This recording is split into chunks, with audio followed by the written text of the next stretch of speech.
नमस्कार, मैं एसके राजीव और इस वक्त आप पटना से न्यूज 22 स्कोप की खास पेशकश देख रहे हैं। और दरअसल में आज से हमारा ये कार्यक्रम अब न्यूज रूम से लाइव नहीं जाएगा, बल्कि ये कार्यक्रम अब पटना के चौक चौराहों, पटना की तंग गलियों, पटना के व्यस्ततम सड़कों और पार्टी कार्यालय के पास से जाएगा, ताकि हम आपको यह बता सकें कि वाकई में राजधानी की हलचल क्या है। और रोज़ की तरह हम आज भी इस मुद्दे को लेकर के चर्चा करेंगे आपके साथ कि पूरे दिन बिहार की राजनीति की सबसे बड़ी खबरें क्या रही, पटना में आज क्या कुछ राजनीतिक हलचल देखने को मिला, और इसके अलावे आपको यह भी बताने की कोशिश करेंगे कि क्या वाकई में अब बिहार चुनावी वर्ष में प्रवेश करने को आतुर है। और हमारे साथ हमारी पूरी टीम है। हमारे साथ महीप राज हैं, जो कि हमारे यहाँ सहयोगी हैं, रिपोर्टर हैं, पटना में पूरे दिन भर रिपोर्ट को कवर करते हैं। हमारे साथ विवेक हैं, जो पूरे दिन भर पटना में घूमते हैं और बाइट ला करके जो आप टीवी पर देखते हैं नेताओं की बाइट, वो यही रिपोर्टर्स लाते हैं। और हमारे साथ मंजेश भी हैं, जो पूरे दिन भर की डिजिटल की खबरों से आपको रूबरू कराते हैं। और अगर आप 22 स्कोप के डिजिटल पेज को देखते होंगे, पढ़ते होंगे, तो उन पर जो खबरें रहती है वो मंजेश की ही खबरें रहती है। तो आज कई बड़ी खबरें हैं, लेकिन उन बड़ी खबरों में जो सबसे बड़ी खबर है वो खबर है कि दरअसल में एक राष्ट्र और एक कानून, ये विधिवत आज लोकसभा में एक चुनाव, ये विधिवत आज लोकसभा में पेश कर दिया गया है। उसके समर्थन में 279 वोट पड़े हैं, जबकि विपक्ष में 197 वोट पड़े हैं। और फिलहाल जो हमारे पास जानकारी है उसके मुताबिक जेपीसी को ये जिम्मेदारी जो है वो दे दी गई है।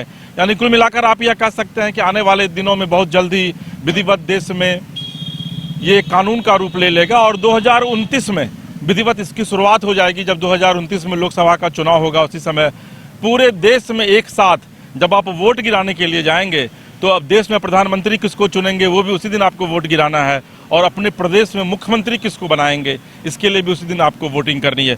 तो ये एक बड़ा निर्णय है सरकार का। हालांकि विपक्ष इसका विरोध कर रही है, लेकिन सरकार का तर्क यह है कि अगर एक देश एक चुनाव होगा तो निश्चित तौर पर न सिर्फ वोटिंग परसेंटेज बढ़ेगा, बल्कि खर्च में भी भारी कमी होगी। क्योंकि आपको ये पता है कि भारत में या फिर दुनिया में किसी भी देश में 2-3 चीज़ें ऐसी होती है जिसका ऑडिट नहीं होता है। उसमें एक चुनाव है, दूसरा युद्ध होता है, उसका ऑडिट नहीं होता है।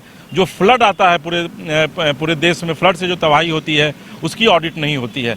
तो ये कम से कम निश्चित तौर पर जो खर्च होते हैं चुनाव में, उसका बोझ कहीं ना कहीं से हमारे और आपके ऊपर पड़ता है, आम लोगों के ऊपर पड़ता है। उस पर निश्चित तौर पर कुछ ना कुछ रेस्ट्रिक्शन लगेगा। लेकिन इन सब के बीच आज एक बड़ी खबर है जो कि आरजेडी से जुड़ी हुई है। दरअसल में आरजेडी के विधायक हैं फतेह बहादुर सिंह। उनका नाम बहादुर है, फतेह भी करते हैं, यानी कि वो फतेह भी करते हैं और सिंह भी लिखते हैं। आप समझ लीजिए कि भाई 3-3 विशेषण जिस व्यक्ति के नाम के आगे लगा हो, वो व्यक्ति वाकई में कितना बड़ा व्यक्ति होगा। और ये इसलिए बड़े हैं क्योंकि ये अक्सर हिंदू के देवी देवताओं को लेकर के तल्ख टिप्पणी करते रहते हैं। और आज भी उन्होंने टिप्पणी की। अब क्या कुछ टिप्पणी की है ये आरजेडी बीट देखते हैं। वहीं हमारे साथ वहीं फतेह बहादुर की आपने खबर डाली है, रोहतास में उन्होंने कुछ कहा है और फिर से एक बार हिंदू देवी देवताओं पर उन्होंने टिप्पणी की है। क्या है ये पूरा मामला, और इसको लेकर के बिहार में खास करके पटना में राजनीतिक माहौल काफ़ी गर्म रहा, जेडीयू बीजेपी ने पलटवार किया है, पूरा क्या मामला है आप दर्शकों को बताइए।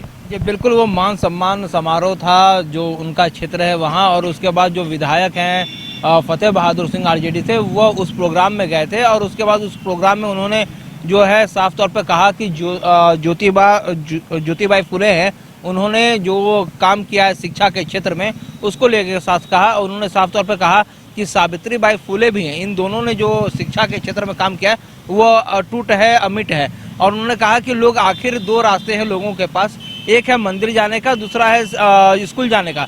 तो आखिरकार जो मंदिर का रास्ता है वो पथ भ्रमित करता है, वहीं जो स्कूल का रास्ता है वो लोगों को आगे बढ़ने के लिए प्रेरित करता है, लोगों को बड़ा आदमी बनने की ओर जो है वो प्रेरित करता है।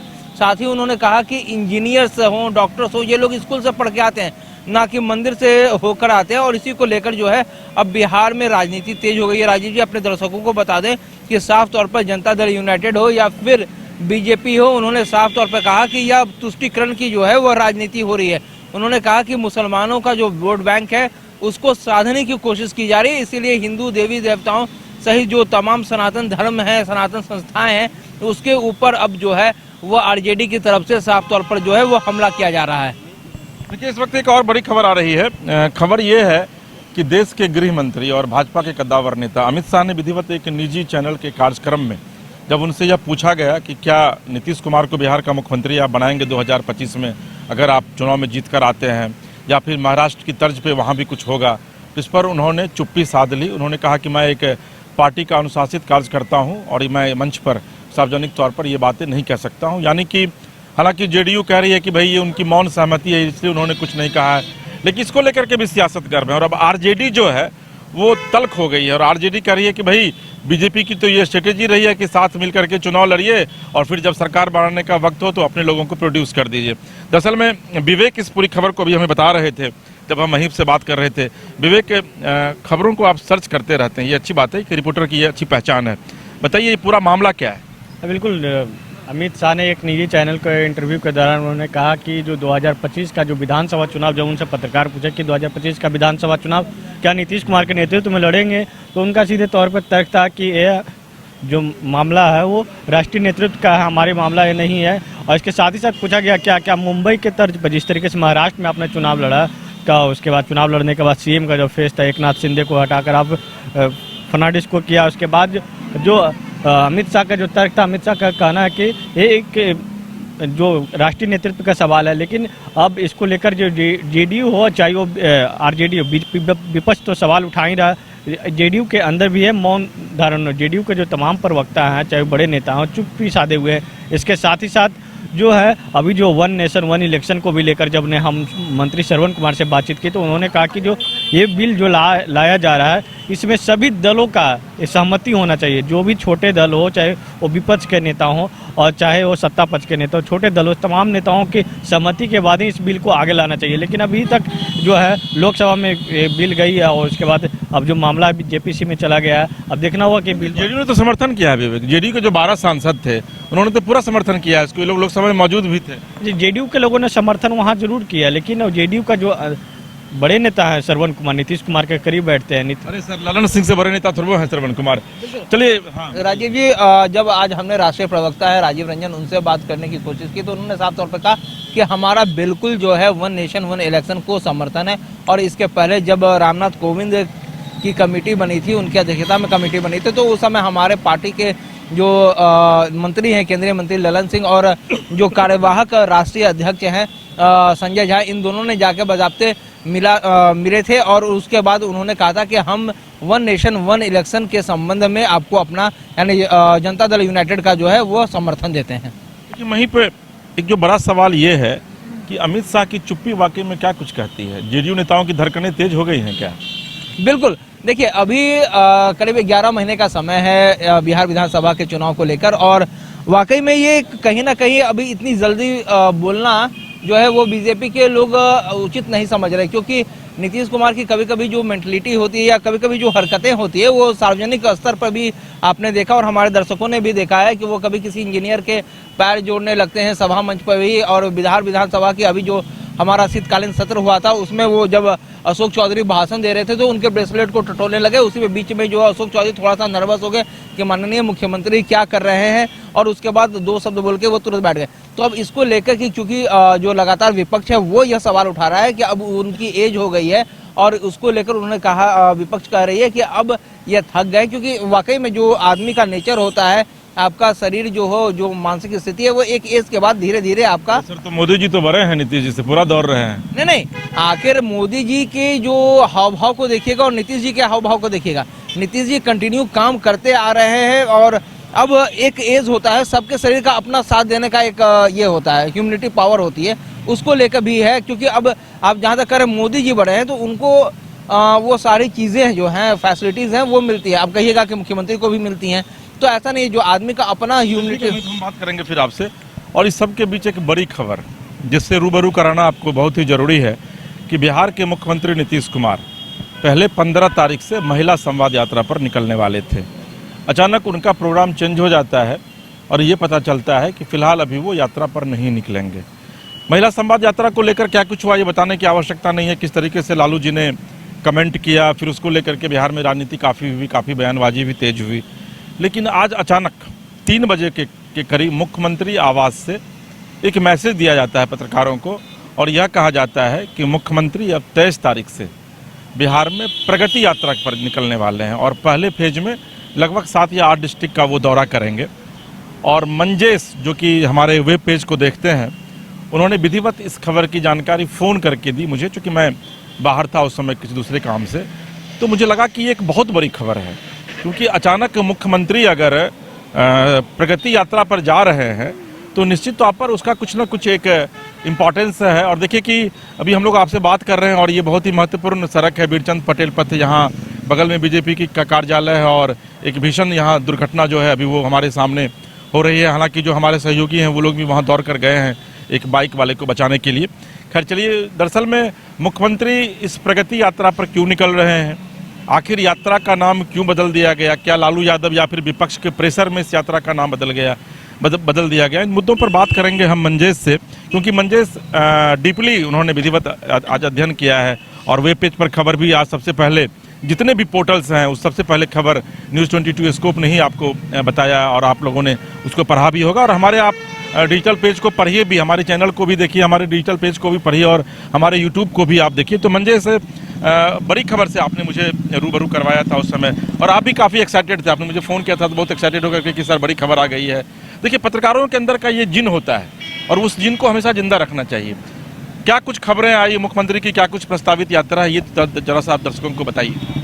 देखिए सर, मंत्रिमंडल सचिवालय के अपर मुख्य सचिव हैं डॉक्टर एस सिद्धार्थ, उन्होंने एक लेटर जारी किया और लेटर जारी करते उन्होंने अभी 5 जिलों के जो अधिकारी हैं उन्होंने यात्रा से अवगत करवाया है और वही लेटर जो हम लोग के पास भी आया, जिसमें यह बताया गया कि 23 दिसंबर से मुख्यमंत्री पश्चिम चंपारण के बेतिया से अपनी यात्रा की शुरुआत करेंगे और इसके बाद अगले दिन यानी 24 को वे मोतिहारी जाएंगे। 25 को चूँकि क्रिसमस है इस वजह से छुट्टी रहेगा तो वो आराम करेंगे और उसके अगले दिन 26 को शिवहर और सीतामढ़ी की यात्रा। 25 तारीख कहाँ आराम करेंगे, पटना आराम करने आएंगे या फिर वहीं रहेंगे? इसके बारे में अभी डिटेल नहीं दी गई, इसके बारे में अभी कोई डिटेल नहीं है कि वो पटना आ जाएंगे वापस या उधर ही कहीं पर आराम करेंगे।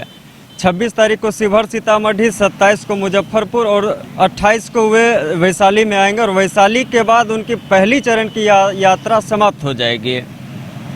इस लेटर में एस सिद्धार्थ ने यह भी बताया कि मुख्यमंत्री जब क्षेत्र में जाएंगे तो इस दौरान जितनी भी बिहार सरकार की योजनाएं चल रही हैं उस सारी योजनाओं की वो समीक्षा करेंगे। समीक्षा के लिए उन्होंने जिले के सभी सांसद, सभी विधायक, जिले के सभी अधिकारी के साथ साथ विभाग के जितने भी सचिव और अपर मुख्य सचिव स्तरीय पदाधिकारी हैं सबको जानकारी दी गई है। जिले के अधिकारी और प्रतिनिधि जो होंगे वहां पर मौजूद। ये बताइए कि इस यात्रा का नाम बदलने की आवश्यकता आखिर क्यों पड़े? पहले महिला संवाद यात्रा, महिलाओं के बीच जाने वाले थे, 225 करोड़ का बजट क्या नाम है कैबिनेट की मंजूरी मिलती है, फिर अचानक ये नाम बदलने की आवश्यकता क्यों पड़े? क्या लालू यादव और विपक्ष के दबाव में नाम बदला गया है?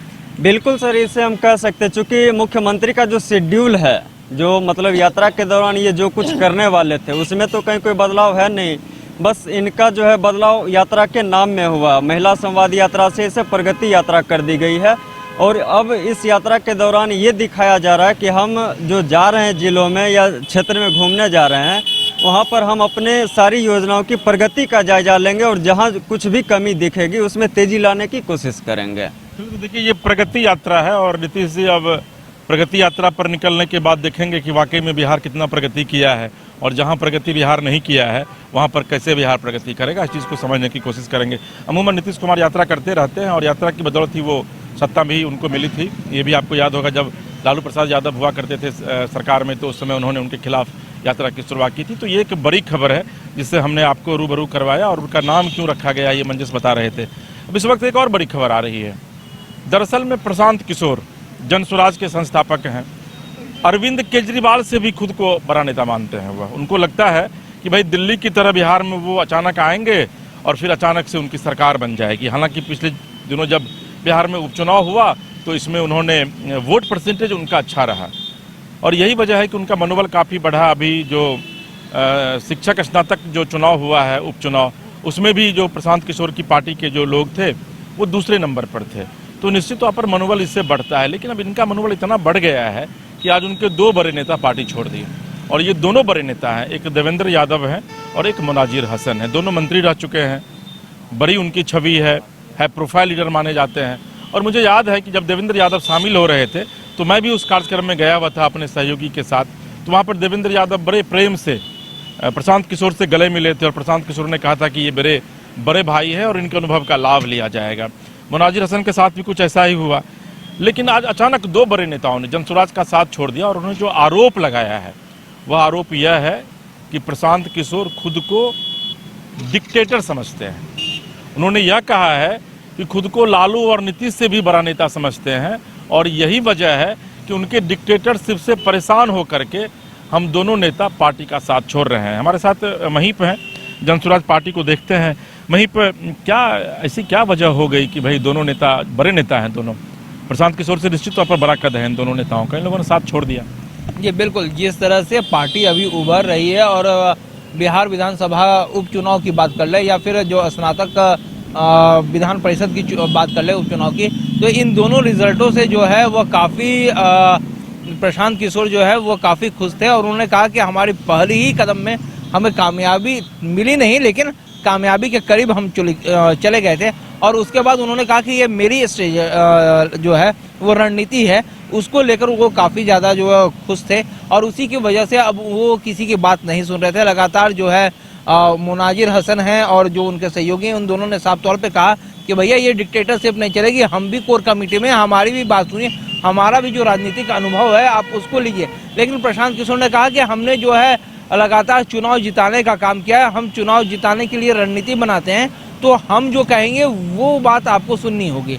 तो इसको लेकर इन जो दोनों नेता हैं प्रशांत किशोर के बीच जो है वो खींचातानी शुरू हो गई और अंत में आज इन लोगों ने जो है वो अपना इस्तीफा दे दिया। तो कोर कमेटी से इस्तीफा दे दिया और जनसुराज के नेता भी हैं। भाई साहब आइए थोड़ा सा यहाँ थोड़ा ज्ञान दीजिए हम लोगों को भी। आपके तो प्रशांत किशोर जी अब इतने बड़े नेता हैं कि बताइए, दोनों बड़े नेता आपके यहाँ इस्तीफा दे दिए, मुनाजिर हसन और ये कोर कमेटी से। देखिए, जनसुराज के प्रशांत किशोर जी अपने हिसाब से तो चलाएंगे, ये लोग अपने हिसाब से चलाएंगे, मतलब राजतंत्र है क्या? तरीके से चलाएंगे, लोकतांत्रिक तरीके से चलाएंगे। और मान लिया आपके मुनाजिर हसन हो या हमारे नहीं है भाई, नहीं मैं कह रहा हूँ कि इस राज्य का, चाहे आपके देवेंद्र यादव जी हो, ये मंत्री रहे हैं, सांसद रहे हैं, तो इनकी अपनी एक अहम है कि हम चाहें उसके अनुसार या पार्टी चले, तो ऐसा नहीं होता। पार्टियां को चलने के लिए अपना लोकतांत्रिक प्रणाली होती है, लोकतांत्रिक माने कमेटियां से चलती है, लोकतांत्रिक जनसुराज से जुड़े हुए लोगों के विचारों से चलते हैं और उनके थीम से चलता है। तो ये लोग अपना जब मनमानी नहीं थोप पाए तो पार्टी से बाहर हो गए। इन लोगों ने कहा है कि भाई ये तो डिक्टेटर की तरह व्यवहार करते हैं, मतलब लालू यादव से भी खुद को बड़ा नेता मानते हैं प्रशांत किशोर। लालू यादव से बड़ा नेता ये देवेंद्र यादव के कहना हो सकता है, मुनाजिर हसन के कहना हो सकता है, लेकिन लालू यादव जिस प्रकार के साधारण अपने को पेश करते हैं उस प्रकार प्रशांत जी अपने को जनता के बीच में पेश करते हैं। इसलिए इनका कहना ये बिल्कुल निराधार है, बल्कि यही लोग अपना अहम रखते हैं कि हम तो सांसद रहे हैं, हम तो मंत्री रहे हैं, हमारी बात नहीं चलती है। तो लोकतांत्रिक तरीके से कोई पार्टियां चलती है, इन्हें किसी का डिक्टेटरशिप से पार्टियां नहीं चलेगी, इसलिए वो बाहर हो गए। देखिए राजनीति, बहुत धन्यवाद भाई साहब। देखिए राजनीति की बड़ी विडंबना है कि जो भी बड़े नेता हैं या फिर जो नेता बड़े बनते हैं उनके मन में एक टीस मारने लगती है कि भाई मैं चुनाव जीतूंगा तो मुख्यमंत्री मैं ही बनूंगा। अब देखिए प्रशांत किशोर के साथ क्या विडंबना है कि जो एक रणनीतिकार होता है, कल तक प्रशांत किशोर अक्सर ये कहते हैं कि भाई मैंने नीतीश कुमार को बनाया, मैंने नरेंद्र मोदी को बनाया, मैंने ममता बनर्जी को बनाया, लेकिन आपको एक चीज़ नहीं भूलनी चाहिए कि चाणक्य बहुत बड़े ज्ञानी थे, लेकिन चाणक्य ने सत्ता कभी प्राप्ति नहीं की, उन्होंने चंद्रगुप्त का निर्माण किया था। तो अगर वाकई में प्रशांत किशोर लोगों को बनाते हैं तो उनके अंदर ये भावना होनी चाहिए कि मैं किसी को बनाऊं, न कि मैं खुद बनूं। और इन नेताओं का जो आरोप है वो यही है कि ये खुद को समझते हैं कि नहीं भाई मैं तो बिहार का मुख्यमंत्री बन गया हूँ। चलिए अब आगे बढ़ते हैं। एक बड़ी खबर और बिहार के बेरोजगारों के लिए है, जो बहुत ही अच्छी खबर है। बिहार के मुख्यमंत्री नीतीश कुमार बिहार में 20 से 25 साल के युवाओं को 1000 रुपये बेरोजगारी भत्ता देंगे। आज विधिवत इसकी घोषणा कर दी गई है और इस खबर पर हमारे साथ मंजेश बात करने के लिए है। मंजेश, क्या खबर है कि भाई अब तो चूंकि चुनावी वर्ष में हम लोग प्रवेश कर रहे हैं तो अब नीतीश जी को भी बेरोजगारों की आस सताने लगी है, अब वो बेरोजगारों को रोजगार भत्ता देंगे 1000 रुपये।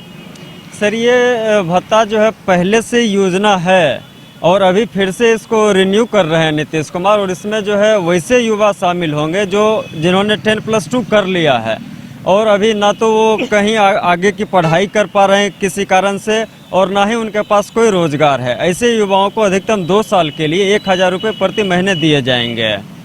और जिन्होंने कहीं पढ़ने के लिए अपना नामांकन करवा लिया है या फिर अगर वो कहीं स्वरोजगार कर रहे हैं या कहीं नौकरी भी अगर कर रहे हैं तो फिर उनके लिए यह नहीं है, उन्हें इस योजना से बाहर कर दिया गया है। एक और बड़ी खबर है हमारे पास। संजीव हंस, आपने नाम जरूर सुना होगा, बिहार के चर्चित IAS अधिकारी हैं। किसी ज़माने में यहाँ इलेक्ट्रिसिटी बोर्ड में MD हुआ करते थे और अगर आप उनसे मिलने जाते तो वो आपसे नहीं मिलते क्योंकि IAS होने का उनको बहुत रौब था। लेकिन देखिए वक्त किस तेज़ी से बदलता है कि आज वही संजीव हंस जो प्रिंसिपल सेक्रेटरी ACS रैंक में है वो आज बेऊर जेल में है और उनकी जो पूरी संपत्ति है, इवन की जो लास्ट संपत्ति उनकी बची हुई थी 23.72 करोड़ यानी 24 करोड़ की संपत्ति, उसको भी आज ED ने अटैच कर लिया है। विवेक, कुछ जानकारी है आपके पास इस संदर्भ में? संदर्भ में जानकारी है हमारे पास नहीं है संदर्भ में। देखिए विवेक दरअसल में क्राइम की रिपोर्टर है नहीं, वहीं आपके पास है कोई जानकारी? तो देखिए बड़ी विडम्बना है ये भी कि ये दोनों हमारे पॉलिटिकल रिपोर्टर हैं लेकिन पॉलिटिक्स के अलावा इनके पास कोई खबर नहीं रहती है। लेकिन भाई मैं तो पत्रकार हूँ और छोटा मोटा पत्रकार हूँ तो मेरे पास तो जानकारी रहती है। देखिए दरअसल में पिछले लंबे समय से संजीव हंस जो है वो विवादों में चलते आ रहे हैं और उनके ऊपर कई आरोप लगे। एक आरोप गुलाब यादव के साथ उनके ऊपर लगा कि एक महिला के साथ उन्होंने जबरदस्ती की थी, वो मामला उनके ऊपर चल रहा था। और उसके बाद बिहार में जो स्मार्ट मीटर की परिकल्पना की गई और उसको जब सरजमी पे उतारा गया तो 50 लाख स्मार्ट मीटर पूरे भारत में सबसे ज़्यादा बिहार में ही लगे हैं और पूरे भारत की अगर आप बात करेंगे तो 16 लाख स्मार्ट मीटर लगे हैं। अब सरकार ED को इस बात की जानकारी मिली कि आय से अधिक संपत्ति संजीव हंस ने अर्जित कर रखी है। और आपको ये पता है कि जब ED किसी के ऊपर यानी कि प्रवर्तन निदेशालय किसी के ऊपर जब लगती है तो फिर उसको आखिरी अंजाम तक पहुंचा देती है। इसकी वानगी हाल के दिनों में झारखंड में देखने को मिली कि वहाँ के मुख्यमंत्री को भी बंद कर दिया गया था। तो संजीव हंस इसी परेशानी में जो है वो फंसे। हमको लगता है कि मंजेश के पास कुछ जानकारी होनी चाहिए। मंजेश, कुछ जानकारी है आपके पास? यही बात है सर, ED आय से अधिक संपत्ति के मामले में उनके ऊपर जब रेड की तो ED को जो है कई साक्ष्य मिले और उन्हीं साक्ष्य के आधार पर जो है संजीव हंस को ED ने गिरफ्तार कर जेल भी भेजा। अभी कुछ दिन पहले जो है संजीव हंस की पत्नी को भी ED ने पूछताछ के लिए बुलाया था, वहाँ भी पूछताछ हुई थी। इस बीच में कई बार जो है संजीव हंस के कई करीबियों और उनके कई ठिकानों पर छापेमारी की गई। बीच बीच में अभी लगभग 8 से 10 दिन हुए होंगे, लगभग 60 लाख की संपत्ति जो निवेश के पेपर्स थे वो जब्त किए थे ED ने। और इसी मामले में ED अभी संजीव हंस के पीछे लगातार कार्रवाई कर रही है और जिस तरह से उन्हें साक्ष्य मिल रहा है, साक्ष्य के आधार पर वे उनकी संपत्ति को जब्त कर रहे हैं। देखिए एक और बड़ी खबर है और ये उन लोगों के लिए अच्छी खबर है जो हवाई जहाज़ से यात्रा करते हैं। दरअसल में बिहार में अब 10 हवाई अड्डे से बिहार को जोड़ा जाएगा और वो कौन कौन से जगह हैं दरअसल में मंजेश ने मुझे यह लिस्ट दिया है और मैं ये आपको नाम तो नहीं बता पाऊंगा लेकिन पटना तो है ही। पटना रनवे को विस्तारित किया जा रहा है, यहाँ पर अब रात से भी जो है रात में भी हवाई जहाज़ उड़ेंगी। पहले मुझे लगता है कि 10:30 बजे के बाद पटना से कोई फ़्लाइट नहीं थी। पूर्णिया है, मुजफ्फरपुर है, भागलपुर है, बिहटा है, गया भी अंतर्राष्ट्रीय हवाई अड्डा है। इसके अलावा और भी कुल 10 नालंदा है, मुख्यमंत्री जी का जो जिला है। तो ये एक बड़ी खबर है और जो हवाई जहाज़ से यात्रा करने के शौकीन हैं उनके लिए निश्चित तौर पर ये एक राहत भरी खबर है कि अब आपको हवाई जहाज़ बिहार के 10 जगहों से आप हवाई जहाज़ से यात्रा की शुरुआत कर सकते हैं। इसके अलावा एक सृजन घोटाले का आपने नाम सुना होगा। भागलपुर में ये घोटाला काफ़ी चर्चा में हुआ करता था और उसमें भी जो विपक्ष रूपी RJD है उसकी तरफ से ये आरोप लगाया गया था कि भाई सरकार इस सृजन घोटाले में शामिल है। इवन कि बिहार के मुख्यमंत्री नीतीश कुमार के कई मंत्री, कई अधिकारियों का नाम लिया गया था। तो मंजेश अभी मुझे बता रहे थे कि सर सृजन घोटाले वाली भी जो खबर है वो बड़ी खबर है। क्या मंजेश खबर सृजन घोटाले की? सृजन घोटाला में सर एक जो है इसके कोऑपरेटिव के अधिकारी थे, वो audit officer, divisional audit officer रह चुके थे। आज उन्हें CBI ने गाजियाबाद से गिरफ्तार किया है। फरार चल रहे थे मुझे लगता है। बिल्कुल सर, वो फरार चल रहे थे और आज उन्हें गाजियाबाद से गिरफ्तार किया गया है और CBI ने उन्हें पटना के लिए रवाना भी कर दिया ताकि वो कल पटना CBI कोर्ट होने वाली है। हाँ, कल उन्हें कोर्ट में पेश किया जाएगा। चलिए, तो ये भी एक बड़ी खबर थी। इसके अलावा और भी कई बड़ी खबरें हैं लेकिन चूंकि समय का बड़ा अभाव है इसलिए हम और खबरों पर चर्चा नहीं कर पाएंगे। लेकिन थोड़ी सी जानकारी, विवेक आज आप मंगल पांडे किताब का विमोचन किए हैं, तो मंगल पांडे किताब भी लिखते हैं, क्या क्या कहा उन्होंने? उसमें तमाम बड़े नेता मौजूद थे। बिल्कुल, आज मंगल पांडे ने जो किताब का जो विमोचन किया वो खुद राज्यपाल राजेंद्र नाथ विश्वनाथ अर्लेकर थे और इसके साथ साथ बिहार कैबिनेट के कई मंत्री मौजूद थे, चाहे वो श्रवण कुमार हो, चाहे विजय कुमार चौधरी हो, ऐसे जो तमाम जो नेता थे, तमाम नेता मौजूद थे। यानी एनडीए को वहाँ पे एक तरह से पुस्तक विमोचन के बहाने एनडीए एकजुटता भी दिखाई गई। किताब का नाम क्या था? वो जो स्वास्थ्य से आधारित पर किताब था, जो जिन्होंने अभी तक जो 2017 से वो अभी तक स्वास्थ्य मंत्रालय में जो उन्होंने काम किया, उसी के आधारित पर थे। एक वरिष्ठ पत्रकार ने उनके सलाह पर वो किताब लिखी गई थी। जो चूंकि साल के अंत में पहले मुख्यमंत्री भी किया करते थे कि भाई पूरे साल भर का बताते थे कि बिहार में क्या क्या हुआ, वही मंगल पांडे जी कर रहे हैं। महिम जी, आपके पास और कोई खबर जो आप दर्शकों को बताना चाह रहे हो? विवेक कुछ कहना चाह रहे थे। एक और मंगल पांडे और वो जो सभा जहां हुई विधानसभा के विस्तारित भवन में, वहां से एक और घोषणा नंद किशोर यादव ने किया कि अगर जितने भी लोग जो पुस्तक विमोचन करते हैं तो ये हॉल जो है उनको हम फ्री में देंगे।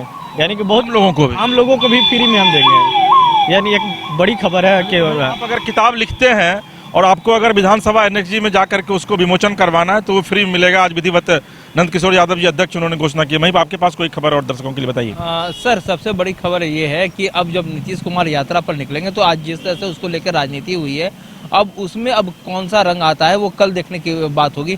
क्योंकि लगातार जो है विपक्ष नीतीश कुमार की प्रगति यात्रा को लेकर कह रही है कि भैया आखिरकार आपने पिछले 5 दिनों में यह नाम चेंज क्यों की। इसको लेकर तेजस्वी यादव ने एक आम सार्वजनिक मंच पर एक 10 सवाल पूछे हैं। बिल्कुल लेटर लिखा है और उसको लेकर 10 सवाल उन्होंने किए हैं कि आखिर ऐसी क्या जरूरत पड़ गई, आपने 5 दिनों में जो है वो लगातार नाम चेंज किए। पहले महिला संवाद यात्रा, उसके बाद फिर एक और यात्रा का उन्होंने जिक्र किया और अब जो है आप प्रगति यात्रा। तो आरजेडी के जो प्रवक्ता, हमने जब उनसे बात करने की कोशिश की तो उन्होंने साफ कहा कि हम महिलाओं के आंसुओं को नहीं पहुंच पा रहे थे। उसको लेकर उन्होंने साफ तौर पर कहा है कि अब इन्होंने किस मुंह से वो जो है वो महिलाओं के पास जाते, क्योंकि लगातार जिस तरह से जहरीली शराबों से मौत हो रही है, जो विवाह हो रही है, महिलाओं के साथ जो अत्याचार हो रहा है, उसको लेकर लगातार जो है आरजेडी सवाल उठा रही है। वहीं जेडीयू कहें या फिर आपको एनडीए के पार्टी के रूप में जो बीजेपी है, इन दोनों ने साफ तौर पर कहा कि बिहार के मुख्यमंत्री नीतीश कुमार हैं और उन्होंने लगातार जो 20 सालों में काम किया है, इसको हम अब साफ तौर पर जो है रखने का काम करेंगे। उसमें आधी आबादी जो हमारी महिलाएं हैं, जिसको लेकर हमने जहरीली जो शराबबंदी कानून लागू किया था, उससे हमारे राज्य को कितना फायदा हुआ है। आज कोई भी एक्सीडेंट है या कोई भी हुड़दंग हंगामा है वो आपको रोड पर नहीं देखने को मिलता है। तो इस तरह की जो तमाम बातें हैं, इसको लेकर अब राजनीति शुरू हो गई है और कल यह राजनीति किस रूप में जाती है, यह देखने वाली बात है। चलिए, तो अब नीतीश की यात्रा को लेकर के राजनीति भी शुरू हो गई है, लेकिन इस बीच जो भी हमारे व्यूअर्स हैं उनसे हम यह अपील जरूर करना चाहेंगे कि अब ठंड बढ़ रही है और अगर आप राजधानी पटना की बात करें तो कल रात का टेम्परेचर यहाँ का 9 डिग्री पहुँच गया था। तो ऐसी स्थिति में अगर आप अपने घरों से बाहर निकलते हैं तो अपना ख्याल जरूर रखिए, क्योंकि ठंड में लोग बीमार ज़्यादा पड़ते हैं। और इन सब के बीच आपको हमारा ये कार्यक्रम कैसा लगा, आप जाकर यूट्यूब पर जाइए, न्यूज़ 22 स्कोप स्टेट को सब्सक्राइब कीजिए, लाइक कीजिए, शेयर कीजिए, कमेंट कीजिए। आपका कमेंट हमें इंस्पायर करता है, प्रेरणा देता है। और तब तक अपने तमाम सहयोगी और ख़ासकर जो हमारे कैमरा पर्सन हैं, जो कैमरा के पीछे अक्सर रहते हैं, हीरा जी, तो हीरा के साथ साथ अपने तमाम सहयोगियों के साथ इसके राजीव को दीजिए इजाज़त और आप देखते रहिए न्यूज़ 22 स्कोप। नमस्कार।